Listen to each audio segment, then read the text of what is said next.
800 hectares, so 8 square kilometers. What they've done is made 12 different regions of Africa in one big park. So you go through different zones. So let's say, for example, you drive into savannah. You'll see animals that are from the savannah region that are going to be hanging around in that region, in that part.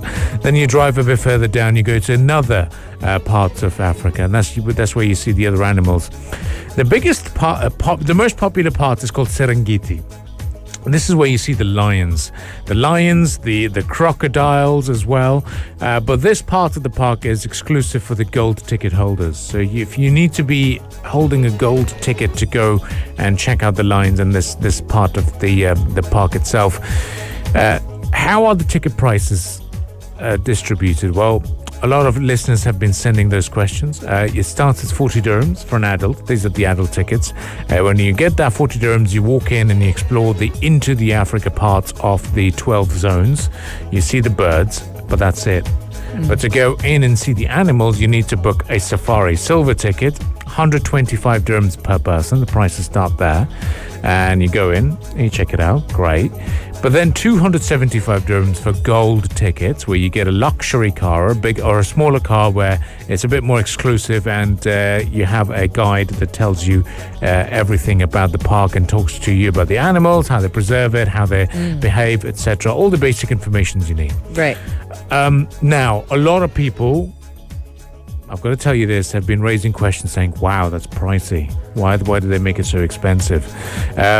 It's true, but then if you calculate the cost of you traveling to Kenya, booking a hotel, PCR test, transport, it's expensive, Very expensive, honestly. I mean, my personal experience, it was costly, to be honest. It is pricey, isn't it? It is. And for you to have this experience here, at home. Yeah. And by the way, you're still having about 600 different animals. Yeah, we're having so far about 600 animals are roaming around the safari park here in Sharjah, with about 300 more expected to actually arrive later on this month, and then later on next month in March. And by the end of the year, in fact, the numbers are expected to grow to more than 1,000 newcomers, new animals coming to the safari park. Now, those animals, a lot of them, they're coming directly from South Africa or from elsewhere in Europe, from zoos that they have partnerships with the safari park. When it comes to the experience of visiting the park, they're saying that you might feel as though you have traveled abroad. Yeah. I'm sure you felt that as well. Oh, I did. And they're saying that this safari is definitely authentic. So when you drive around early morning or late in the afternoon, you forget that you are actually in the UAE. It feels like you're in Africa. And that's what you said as well. Yeah, it did, because there's some parts where you didn't even get 3G. You know, your phone network would die. No way. Yeah. There's no network. It's in Al-Bayt, right? Yeah, it's in the Birthday Reserve that we've got. Yeah. It's untouched land. It was converted into being this big park, and it took 7 years to work on it. 7 years in the making. It did, and that was my surprise. When I walked in, I thought, you know what, we're so used to Burj Khalifa being constructed in 3 years and made it into world's tallest tower.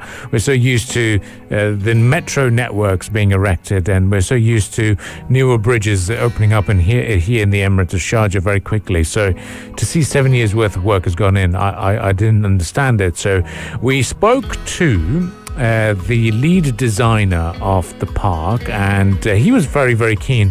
And he was the one of the first interviews we did, so you might expect some long answers from him. He's very excited himself. Dr. Koen Brouwer. He is from Magwari One Zoo and Wildlife Consultancy. He holds the position as the lead designer of the Sharjah Safari Park. My first question to him was, okay, animals here in this part of the world, they've come from Africa. We all know the summer is approaching. We all know it's going to get hot. How does this work? And this is his response. Are the animals going to feel at home? Because we're here in the UAE, we're deserts, but now you've created a bit of mini Africa over here. Talk to us about the design elements and how have you brought Africa to the UAE? Well, it's a long process. So we've been involved in this project from day one. 2014, basically, we came here on invitation. There was a tender for a new park in Sharjah.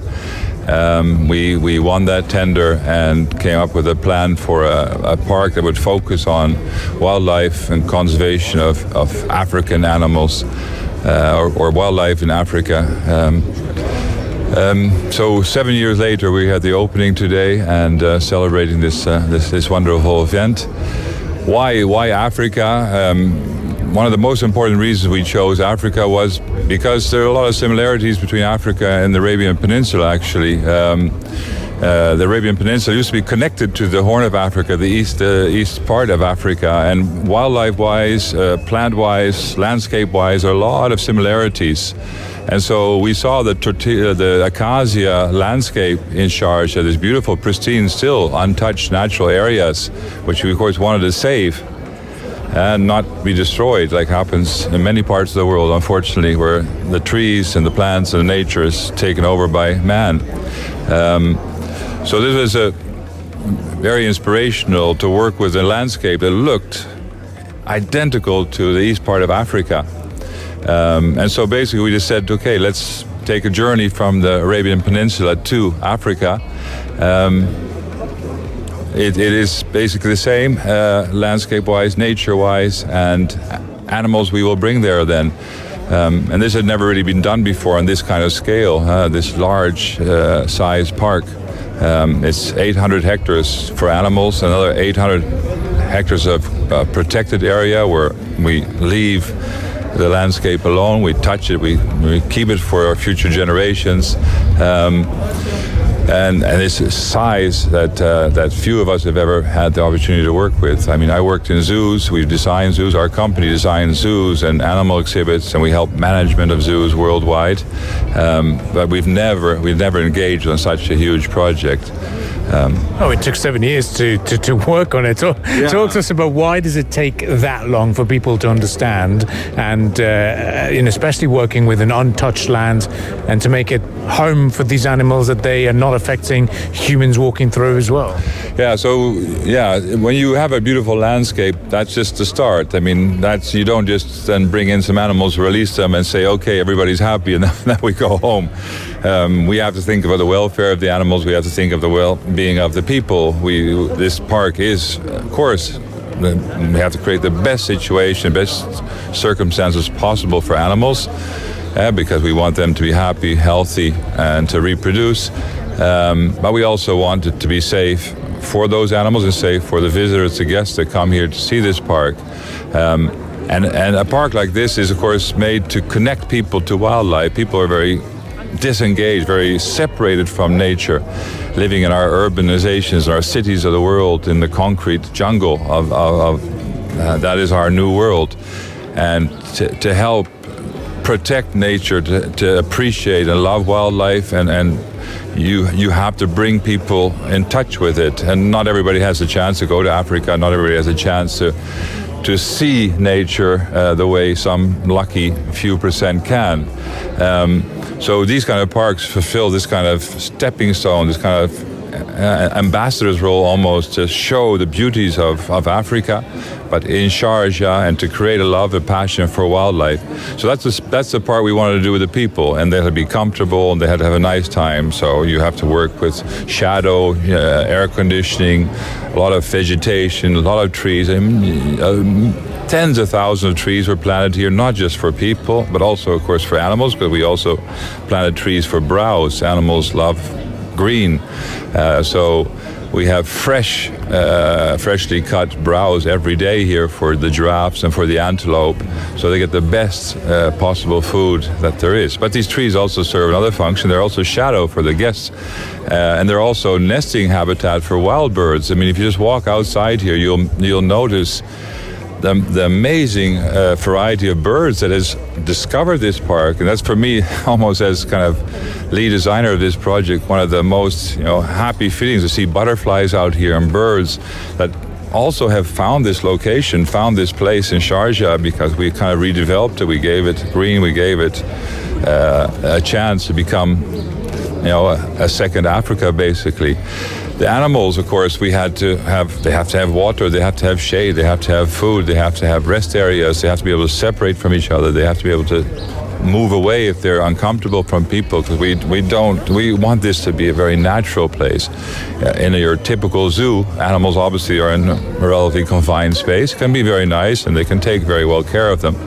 But of course, this is a place where animals have much more space and they can really hide. So sometimes you also not see anything. So we had to design areas, and we created a journey through Africa, basically, starting in Sharjah, moving to the islands in the Indian Ocean, to Aldabra, to see the giant tortoises, to Madagascar, to see the lemurs, and then to enter Africa from Sahel, go to Serengeti, Savannah, etc. So you go on a journey through the different parts of Africa. So this had to all be done, and you want animals to stay in their areas. We had to create natural barriers. We don't want people to see cages or fences or ugly structures. People have to have the feeling they really are with one foot in Africa. And so we had to create all kinds of hidden structures for the general public and for the animals to a degree. Not hidden, because they had to not cross these barriers. So that's one of the amazing aspects of this project too, that you indeed hardly see a barrier, but enter different zones of the park through creative design. You go through a village or you go through a camp and you see different animals there. If you liked this episode of The Morning Majlis, drop a like and subscribe. 95. Be sure to follow us on Instagram for all our daily updates and top stories. Bubbles.